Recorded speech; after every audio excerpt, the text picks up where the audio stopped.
नमस्ते, मैं डॉक्टर सोमवीर आर्य सीईसी की योग व्याख्यान माला के इस कार्यक्रम में आप सभी का स्वागत करता हूं।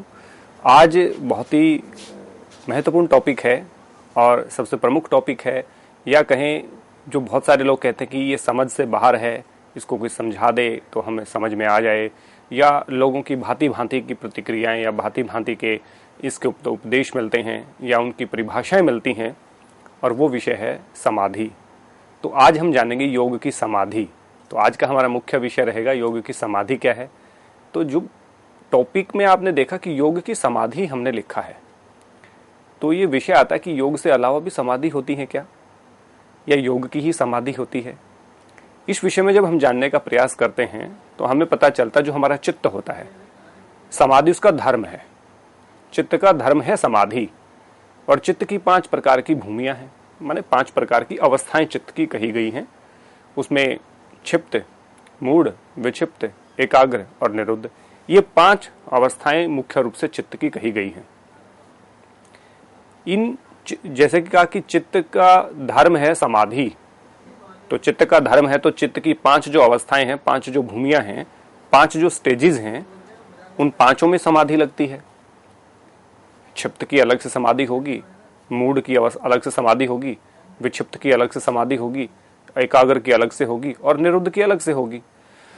तो जो 5 प्रकार की समाधि है, तो इसमें योग की समाधि को हम अलग से कैसे देख सकते हैं, या योग की समाधि के अतिरिक्त जो समाधि है वो क्या है। तो पहले उन्हीं की बात कर लेते हैं कि योग से अतिरिक्त समाधि कौन सी है और योग की समाधियां कौन सी हैं। तो सबसे पहले क्षिप्त, मूढ़, विक्षिप्त 3 अवस्थाओं की हम बात करेंगे जो कि योग की समाधि नहीं कही गई हैं। चित्त की 5 अवस्थाओं में क्षिप्त होता है, माने व्यक्ति एकाग्र नहीं कर पाता अपने आप को, चंचलता उसके भीतर रहती है, वो क्षिप्त अवस्था होती है। जब तमोगुण की मात्रा बढ़ती है तो मूढ़ अवस्था हो जाती है, आलस्य, प्रमादी, इस प्रकार के वो उसके अंदर सिम्टम्स हमारे दिखते हैं किसी भी व्यक्ति के अंदर। विक्षिप्त में कभी कभी एकाग्र आ जाता है, कभी कभी चंचलता यानी कि रजोगुण बढ़ जाता है, तो विक्षिप्त अवस्था होती है वो आपकी विक्षिप्त। विक्षिप्त में क्या होता है, मैक्सिमम लोगों की विक्षिप्त होती है।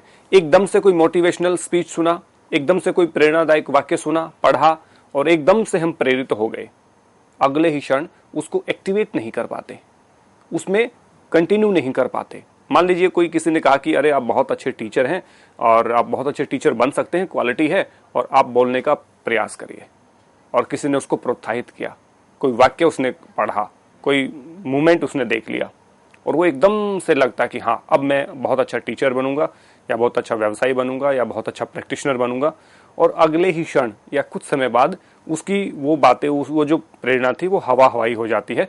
वो व्यक्ति उस प्रैक्टिस को या उस अभ्यास को कर नहीं पाता है, इम्प्लीमेंटेशन नहीं हो पाता है। ये विक्षिप्त अवस्था है, ये सबसे ज्यादा पाई जाती है हमारे यहाँ पे। जो व्यक्ति हैं सबसे ज्यादा विक्षिप्त अवस्था में है, माने रजोगुण और सत्वगुण की का फ्लक्चुएशन जहां होता रहता है। एक बार सत्वगुण आ गया, फिर वापस रजोगुण आ गया, सत्वगुण आ गया तो एकाग्रता आ गई, जैसे रजोगुण आ गया फिर से चंचलता आ गई, फिर से हम भूल जाते हैं कि हमें क्या करना है, फिर से हम वो वापस की जितनी भी भूल भुलैया थी या जो अन्य जो विषय थे जो हमारे काम के नहीं थे, हानिकारक हैं, अननेसेसरी हैं, उन सब में लीन हो जाते हैं। ये विक्षिप्त अवस्था की सबसे विशेष बात है। लेकिन यही विशेषता यदि सत्वगुण बना रहे और उसमें हम इम्प्लीमेंटेशन करना शुरू कर दें, माने मुझे योग करना है और मन नहीं कर रहा तो भी मैं योग के मैट पे आकर के योग करना शुरू कर देता हूं, योग करना प्रारंभ कर देता हूं, तो कहीं ना कहीं वो कंटिन्यूटी बनी रहेगी, वो प्रेरणा काम करेगी। लेकिन यदि एक मन करता है कि नहीं करना, फिर कहता है थोड़ी देर बाद करेंगे, फिर कहता है कि नहीं नहीं कल से शुरू करते हैं, फिर कहता नहीं नहीं 1 तारीख से शुरू करेंगे, आज संडे है, मंडे से हम शुरू करेंगे। तो इस प्रकार से टालने की जो प्रवृत्ति होती है वो रजोगुण के कारण आती है कि हम टालते रहते हैं। लेकिन जैसे सत्वगुण टिक जाता है, वहां पे सत्वगुण की थोड़ी सी भी ज्यादा मात्रा होती है, थोड़ा सा ज्यादा समय तक होल्ड होता है, तो हम उस चीज को इम्प्लीमेंट कर देते हैं, और इम्प्लीमेंटेशन की सबसे ज्यादा कमी हमारे भीतर होती है। तो जो योग की क्षिप्त अवस्था होती है उसमें व्यक्ति बहुत अत्यंत चंचल होता है, कुछ भी करता रहता है। आपने बहुत सारे ऐसे लोगों को देखा होगा जो ना ढंग से बैठ करके खाना खाएंगे, ना पानी ढंग से पिएंगे, ना गाड़ी ठीक से ढंग से ड्राइव करेंगे, ना कुछ भी नहीं। उनको कपड़े धोना, प्रेस करना, कोई भी काम आप दे दीजिए उनको, कोई भी काम दे दीजिए, किसी भी प्रकार की व्यवस्था दे दीजिए, उसमें बहुत चंचलता से काम करेंगे, बहुत स्पीड से काम करेंगे, ठहर के नहीं करेंगे, बैठेंगे नहीं। तो बहुत सारे लोग उनके संदर्भ में कहते हैं इसके तो पैर में चक्कर लगा हुआ है, ये तो घूमता ही रहता है, ये बैठता ही नहीं, टिकता ही नहीं, ये कभी ना चुप होगा, बोलता बहुत रहेगा, काम बहुत करता रहेगा। आप देखेंगे वो खाना खा रहा होगा तो शर्ट पे कुछ गिरा लेगा, नीचे कुछ गिरा देगा, क्योंकि ध्यान नहीं होता। कोई गाड़ी ड्राइव कर रहा है तो रफ ड्राइविंग करेगा, उसको पता नहीं कब ब्रेकर को उसने एकदम से झटके से क्रॉस कर दिया, कब लाइट को जंप कर दिया। ये तमाम गलतियां वो व्यक्ति करता रहता है। ऐसी अवस्था क्षिप्त होती है। माने रजोगुण इतना बड़ा होता है, इतना बड़ा होता है कि वो व्यक्ति को एक जगह पे टिकने ही नहीं देता, ठहर नहीं देता, स्थिरता आने ही नहीं देता। और वो शुरू से लेकर के लास्ट तक आपने ऐसे व्यक्तियों को बहुत देखा होगा जीवन में। आपके आसपास भी ऐसे व्यक्ति होंगे जो बहुत जल्दी में रहते हैं, हमेशा जल्दी में रहेंगे। वो जब सोते हैं तो पता नहीं किस प्रकार से सो पाते हैं वो, अदरवाइज वो इतने चंचल रहते हैं। तो वो एक प्रकार से समाधिस्थ होते हैं। वो क्षिप्त अवस्था की समाधि है, वो योग की समाधि नहीं है, वो योग से अन्य समाधि है, सामान्य व्यक्तियों की समाधि है। कुछ लोगों को आपने देखा होगा आलसी हैं, प्रमादी हैं, कोई काम टाइम पे नहीं करेंगे, बहुत दिन तक नहाएंगे नहीं, अपने नेल कट नहीं करेंगे, बाल ऐसे अस्त व्यस्त रहेंगे, कपड़े ऐसे मैले कुचले पहने रहेंगे, या खाने में कोई ध्यान नहीं, जो भी मन किया जब भी मन किया खा लिया, जब भी मन किया सो गए। इस प्रकार से आलसी और प्रमादी व्यक्ति भी आपने देखे होंगे जिनकी मनस्थिति बहुत ही नेगेटिव होती है या आलसी और प्रमादी होती है। ऐसे बहुत सारे व्यक्ति आपने देखे होंगे जो ये कहें आलस्य। आलस्य होता है शारीरिक आपकी गतिविधियां आप कम करें, और मानसिक प्रमाद होता, शारीरिक प्रमाद होता है आलस्य और मानसिक प्रमाद होता है मानसिक आलस्य होता है प्रमाद। जब शारीरिक रूप से आप आलस करने लगते हैं तो वो आलस्य कहलाता है, जब मानसिक रूप से आलस्य होता है तो वो प्रमाद कहलाता है। ऐसी दोनों ही अवस्थाएं, दोनों ही स्टेज भरपूर मात्रा में जिस व्यक्ति में हो, जो शारीरिक और मानसिक दोनों रूप से आलसी हो, वो व्यक्ति तमोगुण से परिपूर्ण होता है। ऐसे व्यक्ति की मूढ़ समाधि होती है, जिसको हम कहते हैं वो भी योग की समाधि नहीं है। ऐसा भी हमें नहीं बनना है। उसके बाद आता है विक्षिप्त, जिसको मैंने कहा सबसे ज्यादा जो लोग फ्लक्चुएट होता रहता है, एक अवस्था बदलती है। जैसे सतगुण आएगा एकाग्र हो जाएगा, बहुत अच्छी धर्म कर्म की बातें करेगा, बहुत अच्छी सिंसियर बातें करेगा, समझदारी की बातें करेंगे। और जैसे ही चंचलता आएगी फिर वो सारी बातों के ऊपर पानी फेर देंगे, सारे वो उल्टे काम करेंगे जो नहीं करने चाहिए, जो अपने व्याख्यान में कही थी, जो अपनी बात में कही थी, जो चर्चाओं में और जो एक स्टेज पे बैठ करके जो बात करते हैं, उतरते ही उन बातों को नष्ट करना शुरू कर देते हैं। उन बातों पे उन अपनी शिक्षाओं पे ही खुद पानी फेरने का काम ऐसे व्यक्ति करते हैं। वो होते हैं विक्षिप्त अवस्था। माने सतगुण आता तो है, वो ठहर नहीं पाता है, रजोगुण उसको नष्ट कर देता है और रजोगुण की मात्रा अधिक रहती है, सतगुण कम रहता है। ऐसे ही व्यक्ति समाज में सबसे ज्यादा हैं। विक्षिप्त अवस्था, बातें सारी अच्छी जानते हैं, नॉलेज सब कुछ है, इंफॉर्मेशन है सब कुछ, नॉलेज नहीं है, इंफॉर्मेशन हर चीज की है उनके पास, सही गलत का पूरा ध्यान है कि ये सही है ये गलत है, लेकिन वो व्यक्ति कभी भी सही काम में अपना 100% इसलिए नहीं दे पाते क्योंकि इम्प्लीमेंटेशन करते हुए उनका रजोगुण बढ़ जाता है, जिससे चंचलता आती है। तो ऐसे व्यक्तियों की विक्षिप्त समाधि कहलाती है। तो ये भी योग की समाधि नहीं है। योग की समाधि दो ही है, एक एकाग्र और एक निरुद्ध। जो चित्त की एकाग्र अवस्था है उसमें संप्रजात समाधि होती है, जो कि योग की पहली समाधि है। और दूसरी है निरुद्ध अवस्था। जब चित्त निरुद्ध अवस्था में होता है, जब सभी गुणों से रहित होता है, वो होती है निरुद्ध अवस्था, वो असंप्रजात समाधि होती है। एकाग्र अवस्था इक्वल टू संप्रजात समाधि इक्वल टू अपर वैराग्य, निरुद्ध अवस्था इक्वल टू असंप्रजात समाधि इक्वल टू पर वैराग्य। ये हमें यहाँ पे जानना होगा। तो योग की समाधि दो ही है, संप्रजात और असंप्रजात, एकाग्र और निरुद्ध। चित्त की एकाग्र अवस्था और चित्त की निरुद्ध अवस्था। चित्त जो वैराग्य है, अपर वैराग्य और पर वैराग्य, ये यही चीजें हैं जो योग की समाधि कहलाती हैं। अब योग की समाधि तो हो गया, अब समाधि का अर्थ क्या है, ये सबसे बड़ा इंटरेस्टिंग टॉपिक है। समाधि को सब अपने अपने भाव में कहते हैं कि जीवन मन से बंधन से मुक्त हो जाना समाधि है, मुक्ति को प्राप्त कर लेना समाधि है, अपने परम पुरुषार्थ को, परम लक्ष्य को प्राप्त कर लेना समाधि है। अब परम लक्ष्य क्या है, जैसे हमने एक बार पढ़ा है पुरुषार्थ चतुष्टय में, धर्म अर्थ काम मोक्ष। कर्तव्य कर्म का पालन करते हुए, धन का उपार्जन करते हुए, अपने कामनाओं की पूर्ति करते हुए जो मोक्ष प्राप्त होता है वो हमारा जीवन का परम पुरुषार्थ है। तो समाधि क्या है?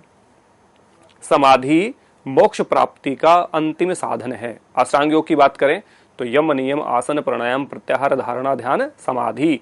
तो 8 अष्टांग योग के 8 अंग हैं। इनको अंग इसीलिए कहा कि इन एक एक अंगों का पालन करके हम समाधिस्थ हो जाते। समाधिस्थ होने के बाद ही हमें मुक्ति प्राप्त होती है। समाधि मुक्ति नहीं है। समाधि और मुक्ति में फर्क है। समाधि और मोक्ष में फर्क है। समाधि और कैवल्य में भी फर्क है। बहुत सारे लोग समाधि और मुक्ति को, समाधि और मोक्ष को, समाधि और कैवल्य, इन सबको एक मानने की भूल करते हैं, जबकि ये दोनों अलग अलग चीजें हैं। जिस प्रकार चित्त और मन दो अलग अलग चीजें हैं, उसी प्रकार समाधि और कैवल्य, समाधि और मोक्ष, समाधि और मुक्ति अलग अलग चीजें हैं। तो समाधि क्या है, इसके शाब्दिक अर्थ पे हम जाते हैं।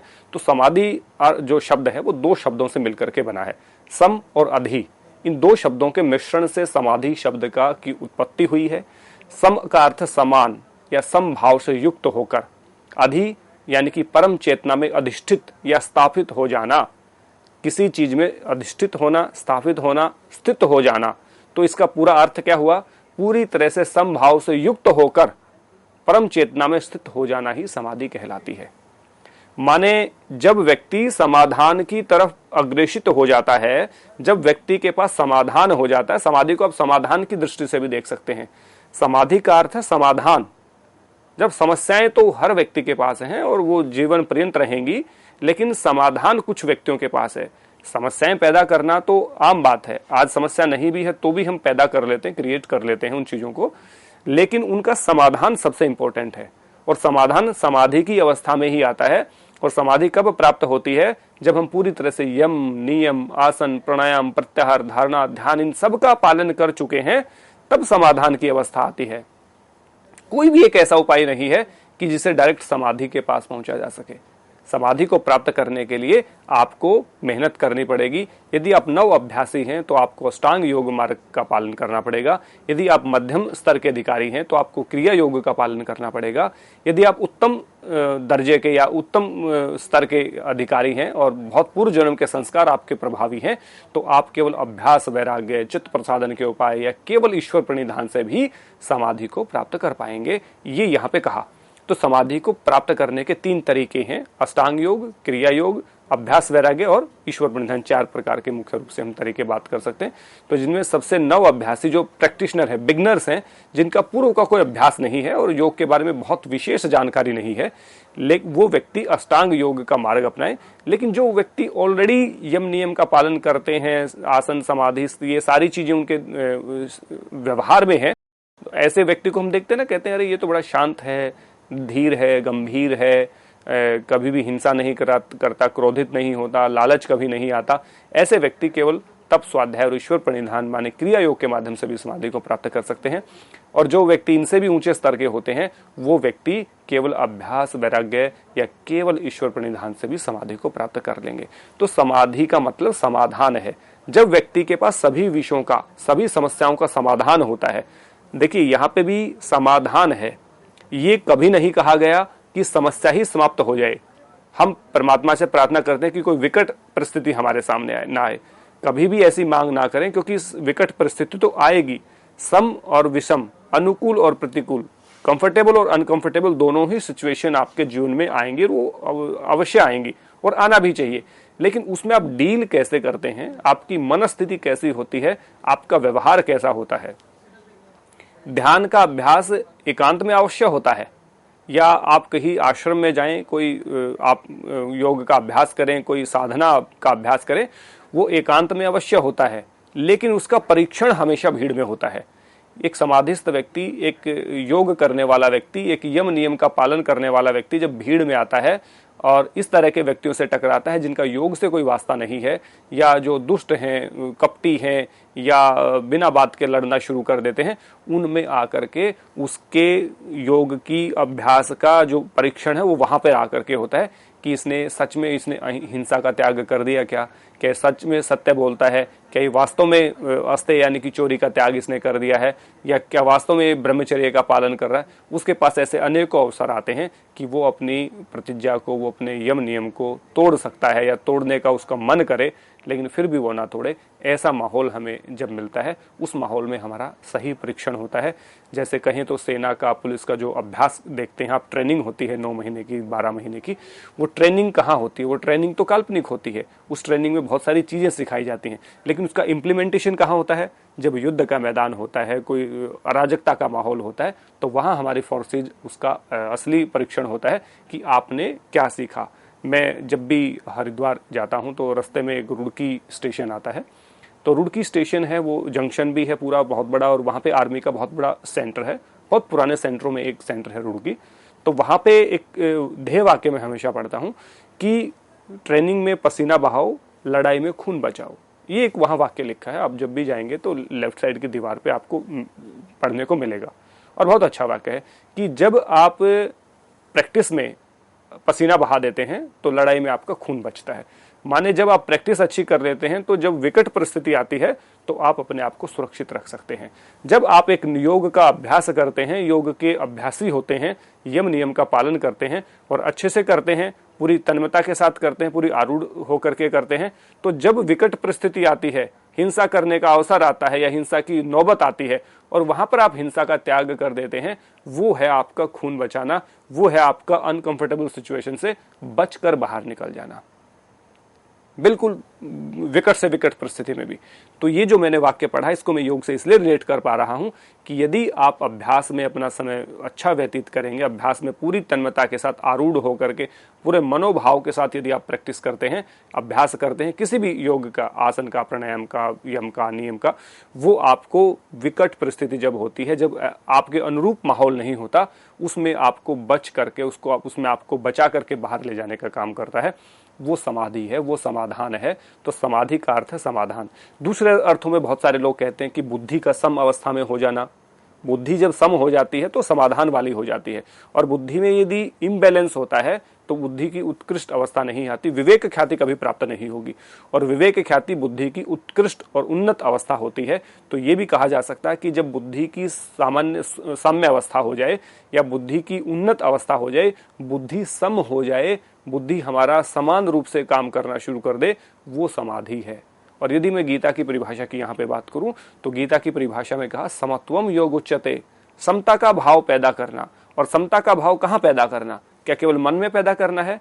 समता शरीर में भी होनी चाहिए, समता विचारों में भी होनी चाहिए, समता आपके मन में भी होनी चाहिए, समता आपके व्यवहार में भी होनी चाहिए, समता हर जगह होनी चाहिए।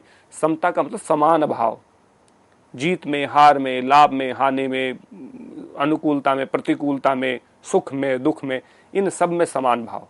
कार्य की सफलता हो, असफलता हो, सिद्धि हो, असिद्धि हो, इसका कोई फर्क आपके ऊपर ना पड़े कि कार्य बिगड़ गया तो खिन्नता हो गई, यदि कार्य सफल हो गया तो अहंकार या अहम पैदा हो गया। ऐसी कोई भी सिचुएशन ना होना ही समाधि है, वही समत्वम भाव है। तो योग की परिभाषा अकॉर्डिंग टू गीता, समाधि का अर्थ, शाब्दिक अर्थ भी यही कहता है। वो समाधि में समान बुद्धि कहें या सम बुद्धि वाला व्यक्ति कहें या समाधान पैदा करने वाला व्यक्ति कहें, या समान भाव से युक्त होकर परम चेतना में अधिष्ठित हो जाना या स्थापित हो जाना या स्थित हो जाना ही हमारा समाधि कहलाती है। ये हमने समाधि के अर्थ को जाना, तभी हम समाधि के अन्य अर्थों को, अन्य परिभाषाओं को जान पाएंगे।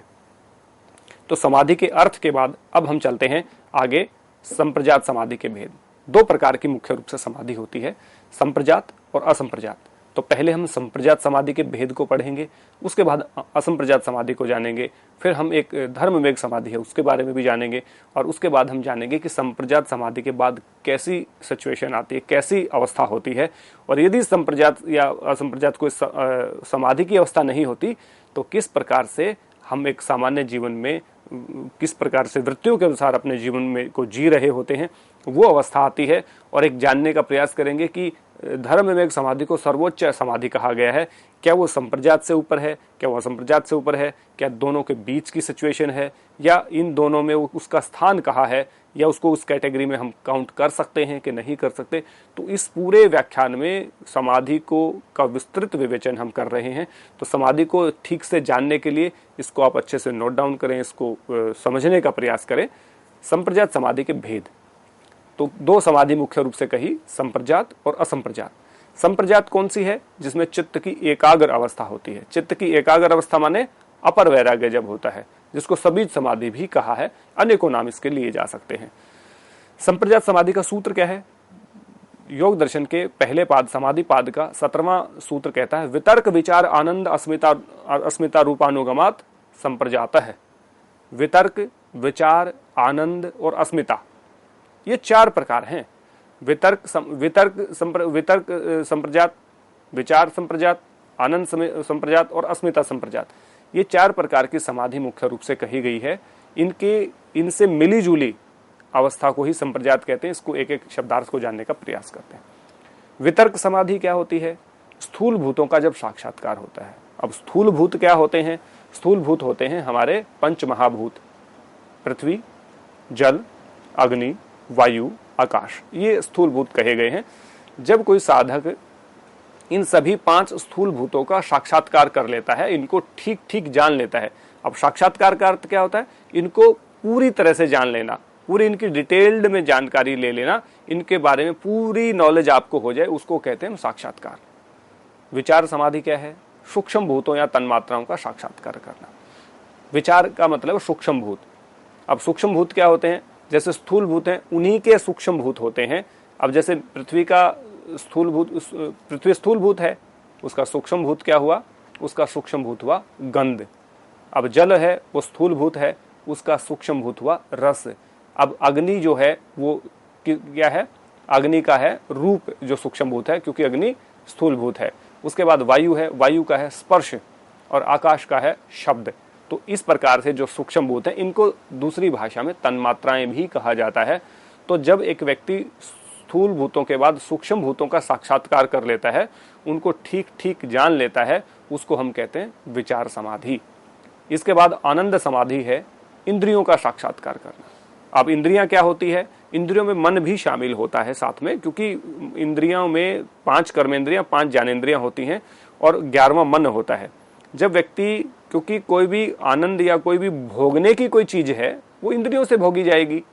सीधी सी बात है, किसी को देख करके हमें अच्छा लग रहा है, कोई मनोरम दृश्य है, कोई बारिश हो रही है, कोई बादल घिर के आ रहे हैं, कोई सुंदर झरना हम देख रहे हैं, कोई बहुत अच्छे फूल को हम देख रहे हैं, माने देखने में सुंदरता जहाँ पे दिखे, वो किससे करेंगे? वो आंखों से होगा। तो आनंद आंखें ले रही हैं, तो इसलिए इंद्रियों का उसमें योगदान है। अच्छे शब्द सुनना कानों से, अच्छे स्पर्श को एहसास करना, अच्छे रस का अनुभव करना, अच्छे शब्दों को सुनना, इस तरह से तमाम जितने भी हमारी इंद्रियां हैं, इंद्रियों का साक्षात्कार जब व्यक्ति करता है तो उसको आनंद समाधि करते हैं। माने इंद्रियों को ठीक ठीक जान लेता है कि इंद्रियों का काम क्या है, इंद्रियों का किस प्रकार से इनका उपयोग करना है, किस प्रकार से इनको अंतर्मुखी हमें करना है। इसके बाद अस्मिता समाधि आता है, जब जीवात्मा का साक्षात्कार करते हैं। जीवात्मा माने जो आत्मा है, उसको ठीक ठीक जान लेते हैं कि आत्मा अलग है, इंद्रियां अलग हैं, आत्मा अलग है, स्थूल भूत अलग है, आत्मा अलग है, सूक्ष्म भूत अलग है, आत्मा अलग है और प्रकृति अलग है। ये ठीक ठीक जब जान लेते हैं, उसको अस्मिता रूपानुगमत समाधि कहते हैं। यदि इनको हम एक एक अलग अलग बोले तो वितर्क रूपानुगमत समाधि, विचारानुगत समाधि, आनंदानुगत समाधि और अस्मितानुगत समाधि, इस प्रकार हम इनको नाम से बोलेंगे। रूपानुगमत का मतलब है रूपों के संबंध से, अलग अलग रूपों के संबंध से जो तैयार होती है, यानी कि वितर्क रूपानुगमत जो होगी वो स्थूल भूतों वाली होगी, विचारानुगमत होगी वो सूक्ष्म भूतों वाली होगी, आनंद रूपानुगमत होगी वो इंद्रियों के साथ मिलकर के होगी, अस्मिता अनुगमात होगी वो जीवात्मा का साक्षात्कार करके होगी। इस प्रकार अलग अलग समाधि को अलग अलग प्रकार से हम जानते हैं। तो इनके मिले जुले स्वरूप से जो पैदा होती है संप्रजात है, ये सभी संप्रजात समाधि के भेद कहे गए हैं। इसके बाद हम जानेंगे इसका भावार्थ क्या है। इस पूरे जो हमने सूत्र पढ़ा, इसका भावार्थ है वितर्क, विचार, आनंद व अस्मिता रूपों के संबंध से संप्रजात समाधि होती है। ये यहाँ पे संप्रजात समाधि के भेद को हमने जाना। अब इसके जो वितर्क समाधि है उसमें एक बार फिर से इसको रिपीट हम कर देते हैं। स्थूल भूतों का साक्षात्कार हो गया वितर्क में, विचार समाधि में सूक्ष्म भूतों का या तन्मात्राओं का साक्षात्कार हो गया, आनंद समाधि में इंद्रियों का साक्षात्कार हो गया, अस्मिता समाधि में जीवात्मा का साक्षात्कार हो गया। इसके बाद हम जानेंगे स्थूलभूत, तन्मात्रा, इंद्रियां और अस्मिता। ये जानना आवश्यक है क्योंकि इन्हीं के जो विचार अनुगमात है वो स्थूलभूत हैं। तो स्थूलभूत में पृथ्वी, जल, अग्नि, वायु, आकाश। तो विद्यार्थियों की सुविधा के अनुसार हमने इसको स्लाइड के माध्यम से दिखाया ताकि आप इनको नोट कर पाएं और आप इनको नोट्स अच्छे से बना पाएं ताकि अच्छे से आप इसकी तैयारी कर पाएं। तो स्थूलभूत हो गया पृथ्वी, जल, अग्नि, वायु, आकाश। तन्मात्रा हो गई गंध, रस, रूप, स्पर्श, शब्द। तन्मात्राओं को ही सूक्ष्म भूत भी कहा है, ये भी आप नोट रखें इसमें। इंद्रियां हैं नासिका, जिह्वा, आंखें, त्वचा, कान, ये हमारी इंद्रियां हैं। और अस्मिता यानी कि जीवात्मा, जिसको आत्मा कहा गया है, जिसको योग में पुरुष कहा गया है, ये सब इसके भेद कहे गए हैं। तो इस व्याख्यान में हमने जानने का प्रयास किया कि योग की समाधि क्या है, योग की समाधि से पहले अन्य समाधियां क्या क्या हैं चित्त की, जिसमें हमने क्षिप्त, मूढ़, विक्षिप्त, एकाग्र, निरुद्ध, पांच चित्त की भूमियों की चर्चा की, जिसमें पहले वाली जो 3 है, जब चित्त की क्षिप्त अवस्था है, जो चित्त की मूढ़ अवस्था है, जो चित्त की विक्षिप्त अवस्था है, इन तीनों ही अवस्थाओं में समाधि तो होती है, बट ये योग की समाधि नहीं होती। ये विक्षिप्त अवस्था की, मूढ़ अवस्था की और क्षिप्त अवस्था की समाधियां होती हैं, सामान्य व्यक्तियों की होती है, ये अच्छी नहीं होती हैं। इसलिए कहा चित्त की जो एकाग्र है और निरुद्ध है, वही 2 अवस्थाएं ऐसी हैं जो योग की समाधि कहलाने के लायक है, जो योग की समाधि है। उनमें भी संप्रजात पहली है और असंप्रजात दूसरी है। संप्रजात में सतोगुण रहता है, असंप्रजात में सभी गुणों से विरक्ति हो जाती है। संप्रजात में सभी समाधि कहते हैं, संप्रजात समाधि को ही आपका अपर वैराग्य कहते हैं। और उसके बाद निरुद्ध अवस्था जो होती है उसमें असंप्रजात समाधि और पर वैराग्य की सिचुएशन आती है, उसको निर्बीज समाधि भी कहा है। और उसके बाद हमने संप्रजात समाधि को जाना कि संप्रजात समाधि क्या है। संप्रजात समाधि के 4 भेद कहे हैं, उसमें वितर्क, विचार, आनंद और अस्मिता। तो आशा करता हूं संप्रजात समाधि को आपने अच्छे से जाना होगा इस व्याख्यान में, और समाधि का अर्थ क्या है ये भी अच्छे से जाना होगा। जब हमारी बुद्धि सम अवस्था वाली होती है, हमारा जो भाव है वो सम भाव से युक्त हम हो जाते हैं, उसको समाधि कहा गया है। और समाधि के अर्थ के साथ साथ संप्रजात समाधि जाना। इस व्याख्यान में इतना ही। आप सबका बहुत बहुत धन्यवाद। नमस्ते।